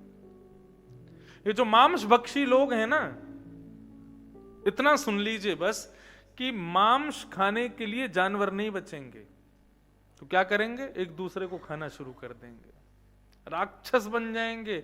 और आज भी कितने देश हैं अपने इस पृथ्वी पर, वहां पे खाते हैं, इंसानों को खा जाते हैं। ये बात अलग है कि बड़ों को नहीं खाते, छोटों को खा जाते हैं। ऐसे देश हैं कई। तो ऐसी स्थिति हो जाएगी। और ये जो सर्दी अभी पड़ रही है ना, ये सर्दी का नामो निशान खत्म हो जाएगा। जून जुलाई में जितनी गर्मी पड़ती है वैसी गर्मी पड़ने लगेगी पृथ्वी पर जब घनघोर कलिकाल आएगा। क्यों? क्योंकि वर्णन है 12 सूर्य प्रकट हो जाएंगे आकाश में, 12 सूर्य इतना तपाएंगे पृथ्वी को कि एक दिन ऐसा आएगा कि समुद्र भी सूख जाएगा, जल पीने को तो बचेगा ही नहीं। इतना घनघोर कलिकाल आएगा, पृथ्वी से जल खत्म हो जाएगा, वायु खत्म हो जाएगी, वनस्पतियां खत्म हो जाएंगी। लोग कैसे घूमेंगे? आजकल तो केवल मास्क लगा के घूम रहे हैं, 100-150 साल बाद तो बिना सिलेंडर के घूम ही नहीं पाएंगे, ऑक्सीजन बचेगी ही नहीं। उसका तो चिंतन ना ही करें। वृंदावन में बैठे हैं, फाग के महीना चल रहा है, बढ़िया कथा चल रही है, अभी 50-60 साल और बचे हैं जीवन के, इनको बढ़िया भजन करके व्यतीत कर दो, पृथ्वी को प्रणाम करके जाएंगे, दोबारा नहीं आना पड़े। ये कथा हम क्यों सुनते हैं? भागवत आदि का सानिध्य हम लोग इसीलिए लेते हैं ताकि हमको पुनर्जन्म ना लेना पड़े। हमको पुनः इस पृथ्वी पर ना आना पड़े। उसी के लिए सब है। और ऐसा शास्त्रों में वर्णन है, यदि एक भी इच्छा आपकी अधूरी रह गई और आपकी मृत्यु हो गई तो आपको आना ही पड़ेगा, वो इच्छा पूरी करने आना पड़ेगा। इसलिए कोई इच्छा ही प्रकट मत करो, केवल एक ही इच्छा है हमारी, दुनिया से चले जाओ, बस दोबारा आना नहीं है यहाँ पे, ये निश्चित करके रहो। और ये निश्चय यदि अभी आपने नहीं किया ना, तो फिर आगे तो इंतजार मत करो कि 50-55 में निश्चय करोगे, नहीं। आज जिन जिन लोगों ने भी कथा सुन ली है, अपनी साड़ी में, अपनी शर्ट में, अपने कुर्ते में, अपनी शॉल में, सब जगह गांठ बांध लो, अब नहीं आना दुनिया में। बस निश्चय करके अपने जीवन के इस अंतिम क्षण को, ये अंतिम क्षण ही है ये जीवन, अब तक जो किया सो कर दिया, बस छोड़ दो। अब आगे से अपना जीवन पूरा परिवर्तित करो। मुझे नहीं आना इस दुनिया में अब दोबारा, उसके लिए प्रयत्नशील हो जाओ। मैं तो अपनी कथा जब पूरी करता हूँ 7वें दिन तो पुष्प हाथ में लेके छोड़ता हूँ, और मेरी अंतिम इच्छा ही है, मैं तो आऊंगा ही नहीं। मुझे पूर्ण पता है, मैं लिख के दे दूं, मैं नहीं आऊंगा अब। क्यों? इतनी कथाएं ठाकुर जी करवा रहे हैं। और जिस उम्र में बच्चे ये सोचते हैं कि हमको फ्यूचर में क्या करना है, उस उम्र में मैं कथा कर रहा हूं, तो इसका मतलब ठाकुर जी ने निश्चित करवा दिया है कि भाई इसको अब आना नहीं है। तो इसका मतलब क्या है? मैं तो नहीं आऊंगा, लेकिन मैं पुष्प छोड़ के ये भी कहता हूं, मेरी कथा में जो गलती से भी आ गया ना, उसको भी मत आने देना, आप वहीं रख लेना पास। और फिर वैकुंठ में कथा होगी, वहीं मिलेंगे हम आप सब लोग, और वहां बैठ करके जिनकी कथा जिनके बिना देखे हमने की है ना, उनको बीच में बैठा के उनको कथा सुनाएंगे। ठाकुर जी की कथा ठाकुर जी को सुनाएंगे। और जो लोग अभी जाने वाले हैं 20-25 सालों के अंदर ही, वो जाके वहाँ बढ़िया टेंट वाला खोज लेना, वहाँ पे बढ़िया होटल में रूम वूम बुक कर देना, भोजन की व्यवस्था सबकी कर देना, सब पहुँचेंगे तो सब खूब आनंद से कथा।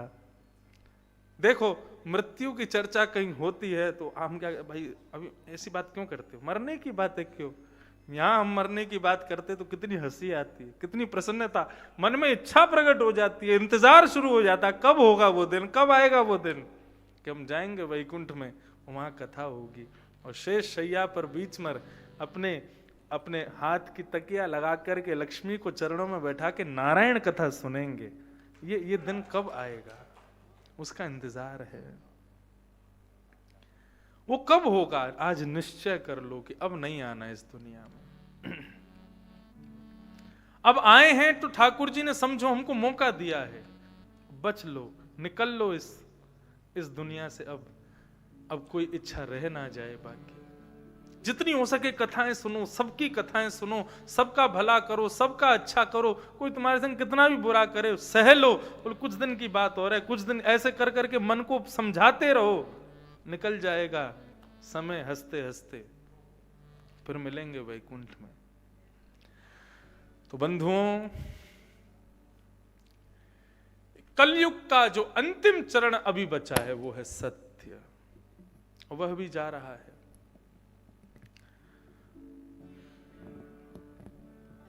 कलयुग को परीक्षित जी ने कहा, मेरे राज्यपाट को छोड़ करके तुम चले जाओ। कलयुग ने कहा, मैं चला जाऊंगा, लेकिन मुझे आप कुछ स्थान दे दो, मैं क्योंकि कहीं और जा नहीं सकता। आपको वचन देता हूं, आप जो जो स्थान मुझे दोगे मैं वहीं रहूंगा, उसके अलावा कहीं नहीं जाऊंगा। बंधु, आश्चर्य की बात है, सच बता रहा हूं, कलयुग केवल 5 जगह पर रहता है बस। लेकिन फिर भी लोग इतना पाप करने लग गए हैं, इतने पाप में प्रवृत्त हो गए हैं। केवल 5 स्थानों से कलयुग का प्रारंभ होता है।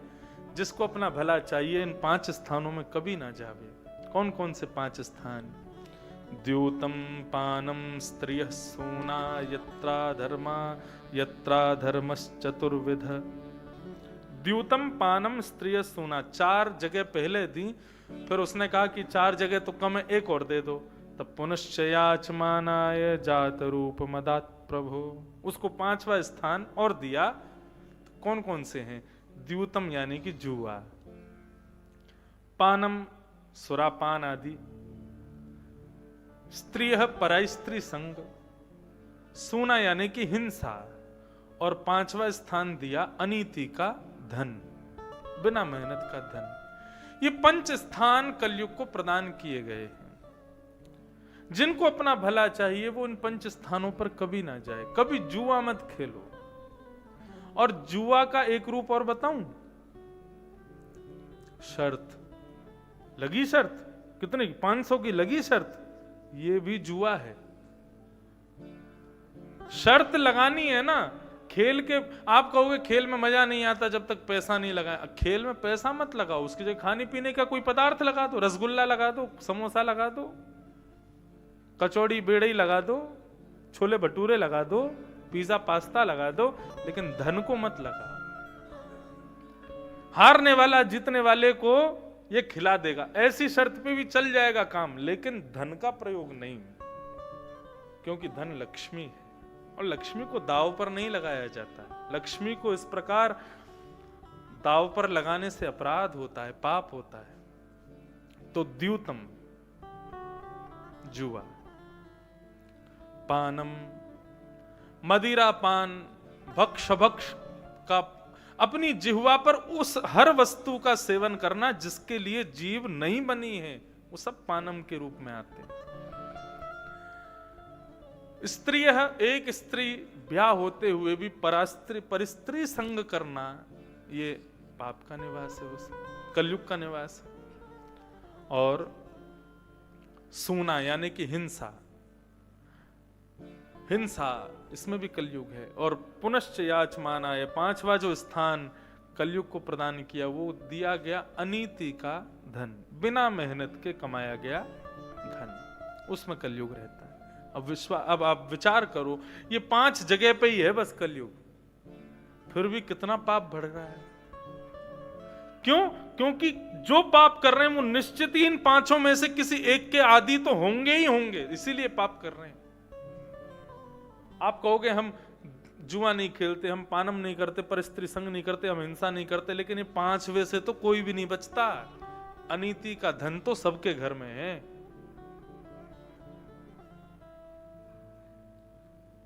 8 नवंबर 2017 16 याद है सबको, क्या हुआ था? नोटबंदी। सबके अनीति के धन अपने आप बाहर आ गए थे। जिन पे जहर खाने के पैसे नहीं थे उनके पास भी 10-10 लाख रुपए मिले। कहां से आया इतना पैसा? सबके घर में रखा है, सबके पास है अनीति का धन। तो ये अनीति का धन जो है यही हमारी बुद्धि को भ्रष्ट करता है। उसी की वजह से जो छोटे मोटे पाप हो जाते हैं ना, वो अनीति का धन ही करवाता है हमसे। कलयुग को 5 स्थान दिए परीक्षित जी ने, लेकिन परीक्षित जी स्वयं भटक गए। लौट करके जैसे ही अपने राज्य में आए तो तहखाना खोल करके देख रहे थे कितना सोना चांदी सब रखा है, सब दादा परदादाओं ने कमाया हुआ था। उसमें एक मुकुट रखा था, वो जरासंध का मुकुट था। उस मुकुट में बहुत सारी मणियां लगी थी। जरासंध हठ पूर्वक राजाओं को मार देता था और उनकी मणि निकाल के अपने मुकुट में लगा लेता था। भीम ने जब जरासंध को मारा तो उसका मुकुट ला करके अपने तिजोरी में रख दिया। आज वो मुकुट जैसे ही देखा परीक्षित ने, उस मुकुट को उठा करके अपने सिर पर धारण किया। कलयुग प्रविष्ट हो गया। अनीति का धन, बिना मेहनत का धन, स्वयं भटक गए। जिनके यहां हिंसा करना पाप था, वो परीक्षित आज स्वयं हिंसा करने निकल गए। वन में गए, कोई मार नहीं पाए किसी जीव को, लेकिन वन में विचरण करते करते करते करते सीधे पहुंचे एक संत के आश्रम, जिनका नाम है शमिक मुनि। शमिक मुनि ध्यानस्थ बैठे थे, उनसे जाकर के जल की याचना करने लगे। शमिक मुनि ने जल देने से मना कर दिया, इनकार नहीं किया। वे ध्यानस्थ बैठे थे तो कुछ प्रत्युत्तर नहीं दे पाए। उनकी ध्यान की मुद्रा को परीक्षित ने पाखंड समझा। राजा खड़ा है द्वार पर और ये यहां पाखंड कर रहे हैं, ध्यान में बैठे हैं, जल के लिए भी नहीं पूछ रहे, एक छत्र सम्राट। अपमान का बोध उसी को होता है जिसको सम्मान की बहुत इच्छा होती है। और ये सम्मान की इच्छा तभी प्रकट होती है जब कलयुग हमारे जीवन में आ जाता है। सम्मान की बहुत इच्छा नहीं होनी चाहिए। राजा परीक्षित ने अपना अपमान जान करके एक मरे हुए सर्प को गले में डाल दिया शमीक ऋषि के, और लौट गए वहां से। कुछ बालकों ने यह दृश्य देखा और जाकर के शमीक मुनि के बेटे को बता दिया, श्रृंगी को, तुम्हारे पिता के गले में मरा हुआ सर्प डाल दिया राजा परीक्षित ने। बोले क्यों डाला? बोले जल मांगा, लेकिन तुम्हारे पिता ध्यानस्थ थे, वो ध्यान के कारण सुन नहीं पाए। 2 प्रकार की समाधि होती है। त्रातक समाधि, उसमें ऐसी समाधि है जिसमें व्यक्ति श्वास तो लेता है, जीवित तो होता है, लेकिन वो यथाउचित आत्मा से उस स्थान पर नहीं होता, वो कहीं और विचरण कर रहा होता है। उस त्रातक समाधि में बैठे थे शमीक ऋषि। उनका शरीर वहां था, लेकिन उनका मन चित्त आत्मा कहीं और थी, इसलिए वो सुन नहीं पाए। अपमान जान करके राजा परीक्षित ने मरा हुआ सर्प उनके गले में डाल दिया। श्रृंगी सोचने लगा, मेरे पिता का अपमान किया, लगता है भगवान द्वारिकाधीश के जाने के बाद इस पृथ्वी पर कोई शासन करने वाला नहीं बचा। अपने हाथ में जल ले लिया और कौशिकी नदी का जल लेकर के श्राप दे दिया, इति लंघित मर्यादम तक्षकः सप्तमे हनि। मर्यादा का अतिक्रमण करने वाले परीक्षित को मैं श्राप देता हूं, आज के ठीक 7वें दिन तक्षक सर्प डस देगा और उनकी मृत्यु हो जाएगी। ऐसा श्राप दे दिया। दे करके श्राप जैसे अपने पिता के गले में मरा हुआ सर्प देखने के लिए आए, रुदन करने लगे।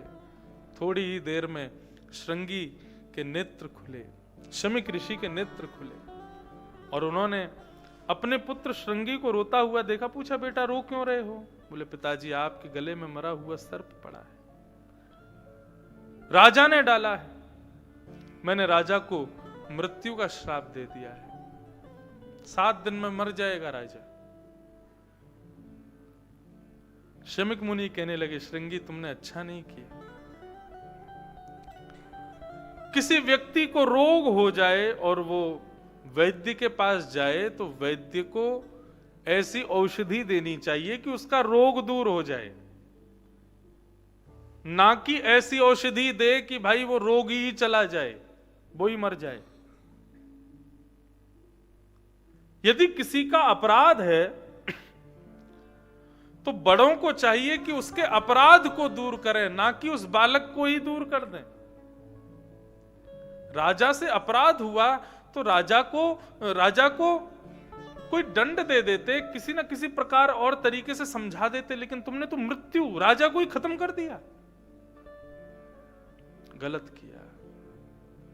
भागवत में ऐसा वर्णन नहीं है, लेकिन एक संत कह रहे थे अपनी कथा में कि जब शमीक ऋषि ने श्रृंगी ने जब राजा को 7 दिन में मरने का श्राप दिया और शमीक मुनि को जब ये बात पता चली तो उन्होंने भी श्राप दे दिया। बोले, मैं भी श्राप देता हूं, जो ब्राह्मण त्रिकाल संध्या नहीं करेगा, वेदांगों का पाठ नहीं करेगा, पठन नहीं करेगा, उनके भीतर श्राप देने की शक्ति नष्ट हो जाएगी। नहीं तो क्या होता? यदि ऐसा श्राप नहीं दिया होता तो आज ब्राह्मण बालक क्या करते? हाथ में जल ले लेते, कर अपनी प्रॉपर्टी मेरे नाम। अब करो क्या करोगे? नहीं तो क्या श्राप दोगे? पंगु हो जाएगा, तेरे दोनों पैर लूले पड़ जाएंगे। तो बड़ी विडंबना हो जाती महाराज। कोई प्रधानमंत्री को ही कह देता, बोले अपनी पदवी छोड़ हम बैठेंगे, तो बहुत अनर्थ हो जाता। इसलिए बंधु ब्राह्मण को श्राप देने की जरूरत नहीं है, सत्य बता रहे हैं। जो ब्राह्मण भगवान का मुख है, ब्राह्मणोस्य मुखमासीत, भगवान का मुख माने गए ब्राह्मण, उस ब्राह्मण का कोई अपमान मात्र कर दे, उस ब्राह्मण का कोई तिरस्कार कर दे, उस ब्राह्मण को कोई ठेस पहुंचा दे, उसको यदि बुरा लग गया ना तो उसी को श्राप समझ लेना कि इसको बुरा लग गया। श्रीमद् भागवत में वर्णन है ये बात। जब जड़ भरत रहुगण संवाद होता है, वहां रहुगण ये बात जड़ भरत जी से कहते हैं, मुझे इंद्र के वज्र से डर नहीं लगता, मुझे शिव के त्रिशूल से डर नहीं लगता, मुझे नारायण के सुदर्शन चक्र से डर नहीं लगता, मुझे डर लगता है तो केवल और केवल कोई वैष्णव ब्राह्मण उसका मुझसे अपराध ना हो जाए, मुझे उससे डर लगता है। इसलिए ब्राह्मण का अपराध मात्र कर दो, श्राप तो वो हो ही गया, फिर अब लगेगा क्या, वो कब लगेगा वो समय बताएगा, लेकिन किसी ब्राह्मण का अपमान मात्र कर दिया जाए तो वो श्राप ही है एक प्रकार से, आपको लग ही गया कुछ ना कुछ।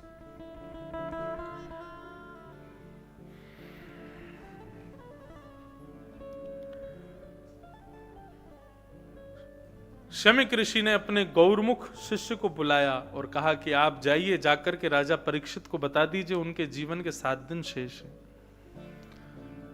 गौरमुख गए और जाकर के राजा परीक्षित को राजा परीक्षित ने जैसे ही मुकुट उतारा, मुकुट उतारते उनको याद आया, मैंने क्या कर दिया, मुझसे बहुत बड़ी गलती हो गई, मैंने संत के गले में मरा हुआ सर्प डाल दिया।